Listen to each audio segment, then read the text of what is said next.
Hello बच्चों, ISGS के इस विशिष्ट क्लास में आप सभी का स्वागत है। और ये विशिष्ट क्लास क्यों कहा जा रहा है? क्योंकि ये जो क्लास हमारी है मैपिंग से संबंधित है। तो मैपिंग के थ्रू हम लोग विश्व को नए सिरे से और अच्छी तरह से समझने का प्रयास कर रहे हैं और इसको इस तरह से समझने का प्रयास कर रहे हैं जिससे कि हमारी जो स्टडी की जो हमारी रिक्वायरमेंट है वो पूरी हो जाए और दुनिया को बेहतर ढंग से समझें, दुनिया की घटनाओं को बेहतर ढंग से समझ में आए। जो भू सामरिक, भू राजनीतिक, भू आर्थिक जो इस समय समस्याएं चल रही हैं ये ज़्यादा बेहतर तरीके से समझ में आए। और ऐसे लंबे पढ़ाने के क्रम में मैंने एक समस्या महसूस की है कि कई बार बच्चों को ये नहीं पता चल पाता है कि इंग्लैंड क्या है, ब्रिटेन क्या है, ग्रेट ब्रिटेन क्या है, ठीक है, यूनाइटेड किंगडम क्या है। तो आज मैं आपको मैप के थ्रू एकदम क्लियर कर दूंगा कि वास्तव में आपको कब इंग्लैंड बोलना है, कब ब्रिटेन बोलना है, कब ग्रेट ब्रिटेन बोलना है और कब आपको यूनाइटेड किंगडम बोलना है। ठीक है, तो मैप के थ्रू आप जानते हैं कि चाहे इंग्लैंड कह लें, चाहे ब्रिटेन कह लें, चाहे ग्रेट ब्रिटेन कह लें, चाहे यूनाइटेड किंगडम कह लें, ये कुल मिलाकर के यूरोप का एक बड़ा भूभाग है और यूनाइटेड किंगडम नामक एक देश के रूप में हम जानते हैं। आइए हम लोग एक बार समझने का प्रयास करते हैं कि वास्तव में यूनाइटेड किंगडम क्या है, ग्रेट ब्रिटेन क्या है, ब्रिटेन क्या है, इंग्लैंड क्या है और यूरोप में इसकी भौगोलिक स्थिति क्या है। तो तुम्हारा टॉपिक है, एक हम रख लेते हैं यूनाइटेड किंगडम।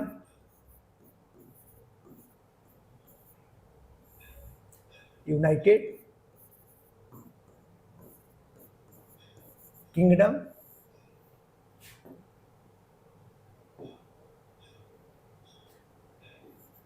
उसके बाद है, आपने सुना होगा ग्रेट ब्रिटेन,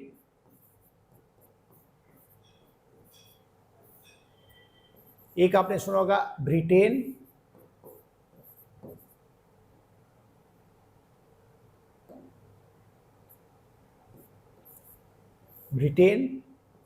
एक आपने सुना होगा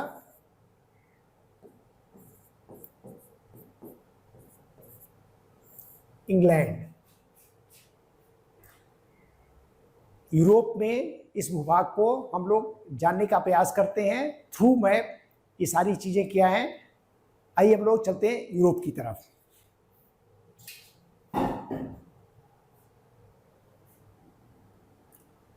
एक मैप मैंने पहले से आपको ड्रॉ करके रखा हुआ है। कुल मिलाकर के अगर इसकी भौगोलिक स्थिति को अगर आप समझें तो क्या चीजें कैसे हैं। यूरोप का जो मुख्य भूभाग है, ध्यान रखना बच्चों, यूरोप का जो मुख्य भूभाग है जो इंग्लैंड से लगता है, भूभाग इंग्लैंड से लगता नहीं, इसके बीच में जलीय भाग है। और कौन कौन सा जलीय भाग है वो मैं आपको समझा दे रहा हूं। तो मोटे तौर पर आप ये समझ लो,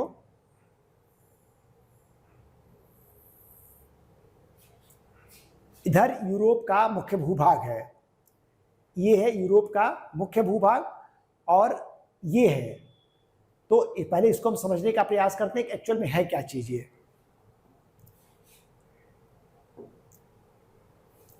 देखो आप, जो एक नंबर ये जो भूभाग है इसको बोलते हैं इंग्लैंड और ये जो भाग इसका लगा हुआ है इसको बोलते हैं वेल्स।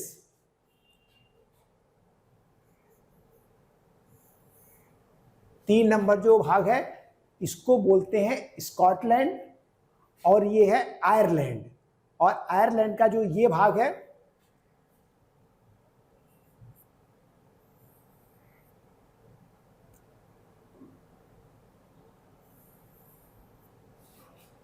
ये जो भाग है इसको बोलते हैं उत्तरी आयरलैंड और बाकी जो बचा हुआ भाग है इसको हम बोलते हैं आयरलैंड। आयरलैंड नामक एक देश है। एक नंबर क्या हो गया बच्चों, इंग्लैंड। 2 नंबर हो गया वेल्स, 3 नंबर हो गया स्कॉटलैंड 4 नंबर हो गया उत्तरी आयरलैंड। तो 1 नंबर हो गया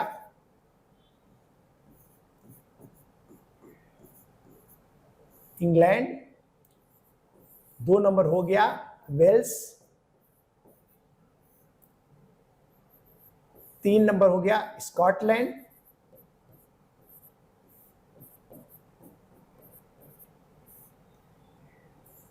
और 4 नंबर हो गया उत्तरी आयरलैंड। मतलब आयरलैंड एक द्वीप पर बसा हुआ, उस द्वीप का जो उत्तरी भाग है उसको हम बोलते हैं उत्तरी आयरलैंड। ठीक है, देखो आप, 1 नंबर क्या है? इंग्लैंड। देखो आप, 1 नंबर, ये जो व्हाइट कलर का सारा भाग लगा है ये है इंग्लैंड, और जब इसी इंग्लैंड को वेल्स के साथ आप ऐड करते हैं तब ये बन जाता है ब्रिटेन। तो इंग्लैंड प्लस वेल्स को क्या कहते हैं? ब्रिटेन कहते हैं। इसका मतलब है, ध्यान रखो आप, ब्रिटेन क्या हो गया? ब्रिटेन हो गया England plus Wales.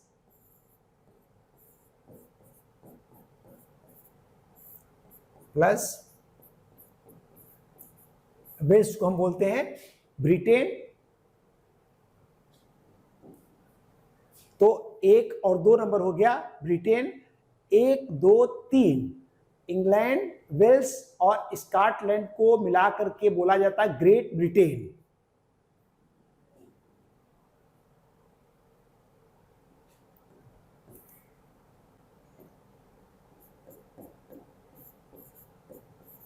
Great Britain का मतलब हो गया 1 number England, 1 plus 2 number Wales और प्लस 3 नंबर स्कॉटलैंड। तो Great Britain is equal to 1, 2 plus 3 England, Wales और स्कॉटलैंड को मिलाकर के बोला जाता है ग्रेट ब्रिटेन। यूनाइटेड किंगडम कब बोला जाता है? जब इसमें उत्तरी आयरलैंड भी इंक्लूड हो जाता है। मतलब इंग्लैंड, वेल्स, स्कॉटलैंड और उत्तरी आयरलैंड, ये जो उत्तरी आयरलैंड है आयरलैंड का भाग नहीं है, ये यूनाइटेड किंगडम का भाग है, और इन्हीं चारों को मिलाकर के कहा जाता है great Britain, United kingdom.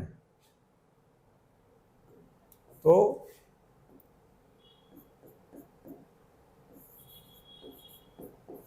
United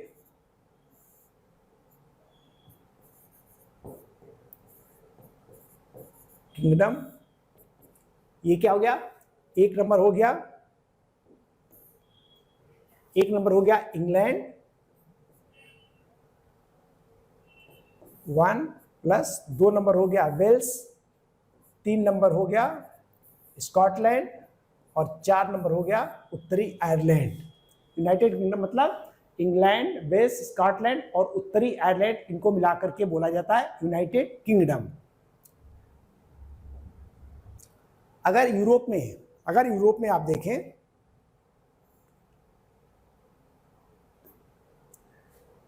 तो ये जो वाटर बॉडी है बच्चों, इसे बोला जाता है इंग्लिश चैनल।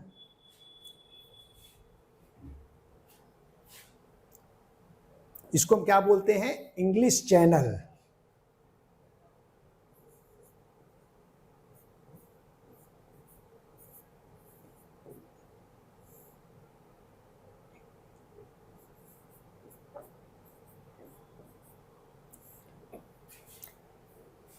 इंग्लिश चैनल, और इधर है, ये है इंग्लैंड का भाग, है ना। यूनाइटेड किंगडम में 1 नंबर क्या है? इंग्लैंड का भाग, और इधर जो मुख्य भूमि पर जो देश है वो है फ्रांस। तो इंग्लिश चैनल किसको अलग करता है? इंग्लैंड और फ्रांस को अलग करता है। यहां पर कौन सा देश है बच्चों?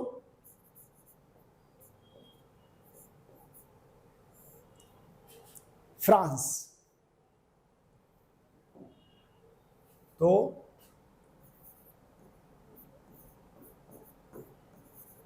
इंग्लिश चैनल किसको अलग करता है?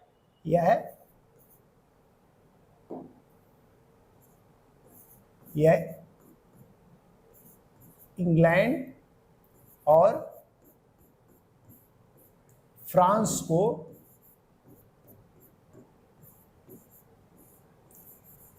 को पृथक करता है।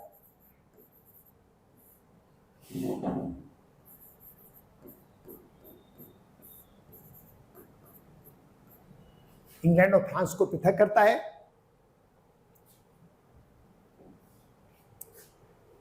यहां पे देखो, ये जो भाग है इधर यूरोप आ जाएगा और इस भाग को बोलते हैं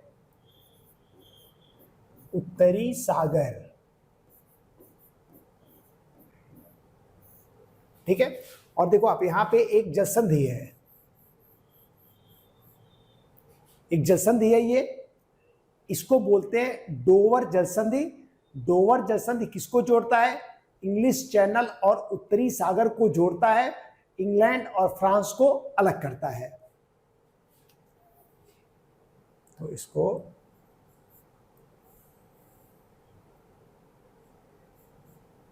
इसको 5 नंबर हमने डाल दिया। तो 5 नंबर क्या है बच्चों? डोवर चैनल या डोवर जलसंधि। डोवर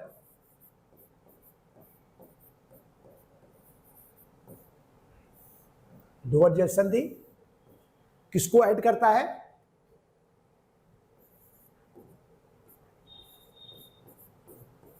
इंग्लिश चैनल और उत्तरी सागर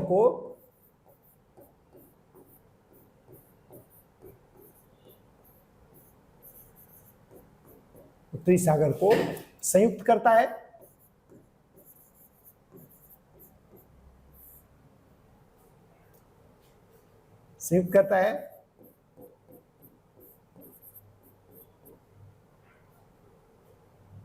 ठीक है। और पृथक किसको करेगा? इंग्लैंड और फ्रांस को।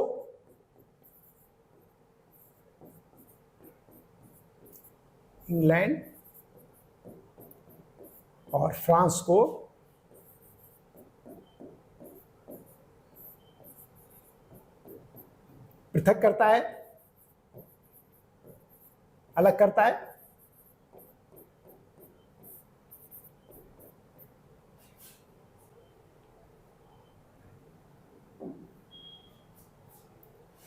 तो ध्यान रखो, जो इंग्लिश चैनल है और इधर यूरोप की मुख्य भूमि है, और जो इंग्लैंड हो गया और यूनाइटेड किंगडम है, ये आइलैंड पे बसा हुआ एक बड़ा सा यूरोप का एक बड़ा देश है।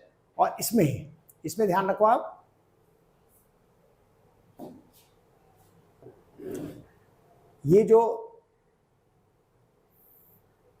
ये 6 नंबर,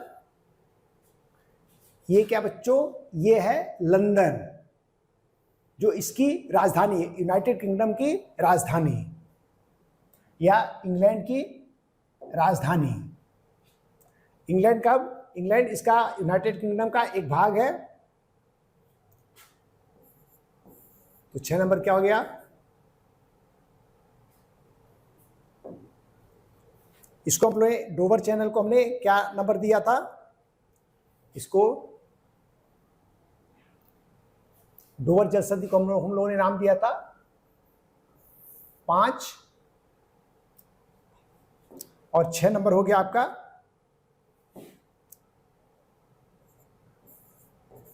6 नंबर हो गया लंदन।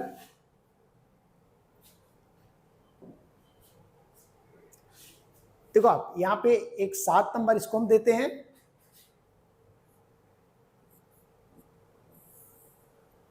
7 नंबर है साउथम्पटन। एक पोर्ट सिटी है इंग्लैंड का, और ये विश्व का एकमात्र स्थान है जहां पे 4 बार ज्वार आते हैं। 4 बार ज्वार क्यों आते हैं? जब टॉपिक हम लोग पढ़ेंगे ज्वार और भाटा, तो मैं आपको बताऊंगा कि ज्वार आते कैसे हैं, इसका मैकेनिज्म क्या है, और यहाँ पे 4 बार ज्वार क्यों आते हैं। केवल विश्व का एकमात्र स्थान जहां पे 4 बार ज्वार आते हैं।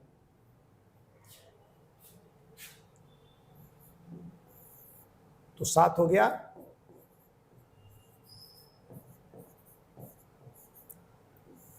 साउथम्पटन,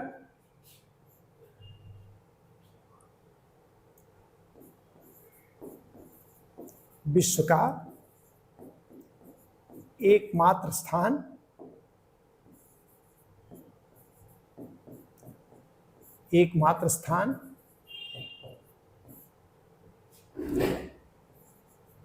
जहां एक दिन में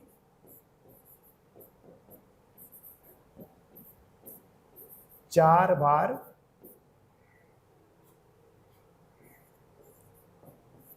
ज्वार आता है।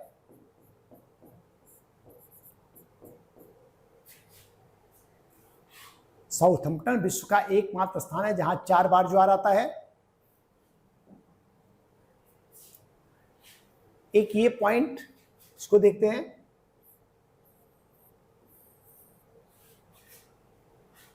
ये 8 नंबर स्थान है बच्चों, मानचेस्टर, और ये सूती वस्त्र उद्योग का विश्व के बड़े केंद्रों में से एक था। और इसी मैनचेस्टर से बिके हुए बने हुए सूती वस्त्र भारत में लाए जाते थे। और अंग्रेजों ने भारत को जो उपनिवेश बनाया था, एक्चुअल में लिवरपूल, यहाँ पे एक और स्थान है, एक मैनचेस्टर, जो सूती वस्त्र का एक बड़ा केंद्र था। इसी सूती वस्त्र उद्योग को चलाने के लिए भारत के सूती वस्त्र उद्योगों का विनाश किया गया और भारत को एक बाजार और कच्चे माल के स्रोत के रूप में परिवर्तित किया गया। इसी औपनिवेशिक प्रक्रिया को अंग्रेजों ने चलाया और यही भारत की बदहाली, भारत की बर्बादी, भारत की कंगाली और भारत की गरीबी का मूल कारण है। तो 8 नंबर है मैनचेस्टर।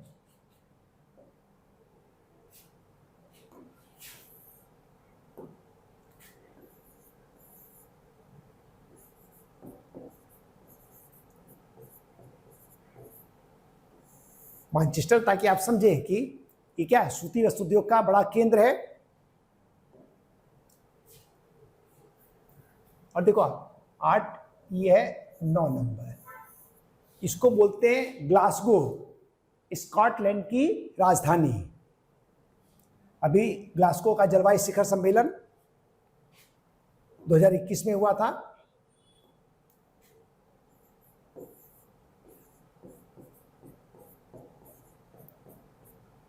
ग्लासगो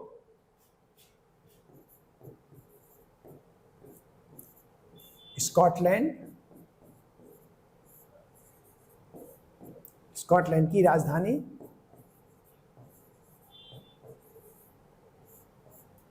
देखिए, इसी ग्लासगो जलवायु शिखर सम्मेलन में भारत के प्रधानमंत्री ने घोषणा की कि भारत 2070 तक अपनी अर्थव्यवस्था को जीरो कार्बन अर्थव्यवस्था में परिवर्तित कर लेगा। ये सवाल पूछा जाता है, एक बात हमेशा ध्यान रखना कि भारत ने अपनी अर्थव्यवस्था को जीरो कार्बन अर्थव्यवस्था में परिवर्तित करने का जो लक्ष्य है वो कब निर्धारित किया है? इसी ग्लासगो जलवायु शिखर सम्मेलन में जो 2021 में हुआ था, भारत के प्रधानमंत्री ने ये घोषणा की कि भारत अपनी अर्थव्यवस्था को जीरो कार्बन अर्थव्यवस्था में परिवर्तित कर लेगा।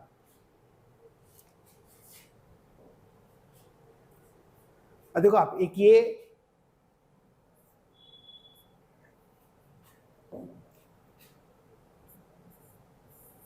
पॉइंट है, इसको बोलते हैं बेलफास्ट शहर है, जो उत्तरी आयरलैंड की राजधानी है।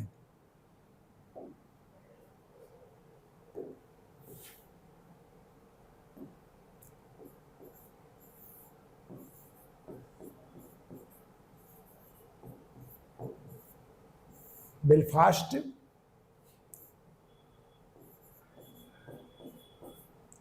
उत्तरी आयरलैंड की राजधानी। ध्यान रखो आप, ये यद्यपि यूनाइटेड किंगडम से जुड़े हुए हैं, लेकिन ये बड़े प्रशासनिक केंद्र हैं। जैसे भारत के जो प्रांत हैं उन सबकी अपनी राजधानी है, तो इसलिए एक देश की अपनी राजधानी प्लस ये बड़े प्रशासनिक केंद्र भी है, तो इनकी अपनी अलग अलग राजधानियां भी हैं।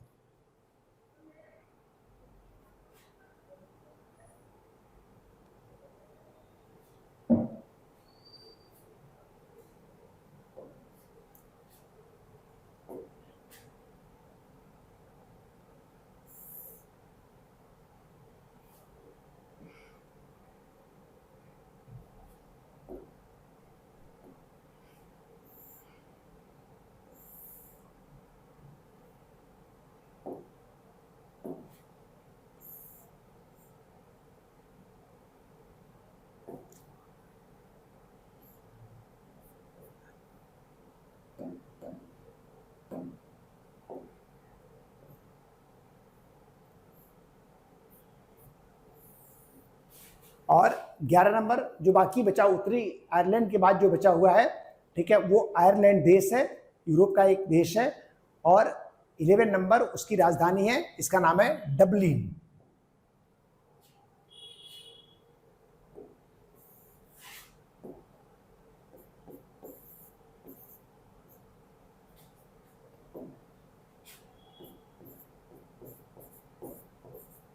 डबलिन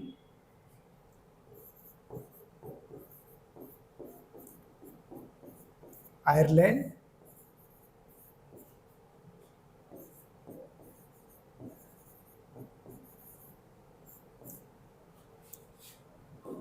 आयरलैंड की राजधानी।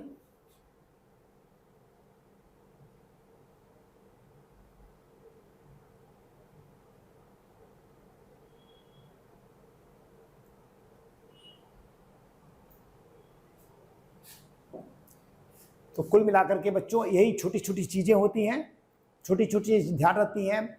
कई जगह कई सारे अंतर्राष्ट्रीय सम्मेलन संधियां होते रहते हैं, तो आपको मैपिंग में अगर किसी शहर में या किसी स्थान विशेष पर कोई बड़ी वैश्विक राजनीतिक घटना हो रही है, तो उसको मैप में सर्च करके उसको लोकेट करके उस पर एक नोट तैयार कर लेना चाहिए। तो धीरे धीरे आपके करंट भी तैयार हो जाते हैं, विश्व का ज्ञान भी आपको अच्छी तरह होने लगता है। तो कभी भी जब मैप पढ़ें तो उसमें अभी तो हम लोग अभी छोटा छोटा पार्ट लेकर के हम लोग अभी अपना अध्ययन कर रहे हैं। अभी आगे चल करके एक एक महाद्वीप लेंगे, उस महाद्वीप के प्रमुख जो भौगोलिक जो क्षेत्र है, प्रमुख नदियाँ कौन सी हैं, प्रमुख जो पर्वत कौन से हैं, अन्य प्रमुख लोकेशन कौन से हैं, प्रमुख झीलें कौन सी हैं।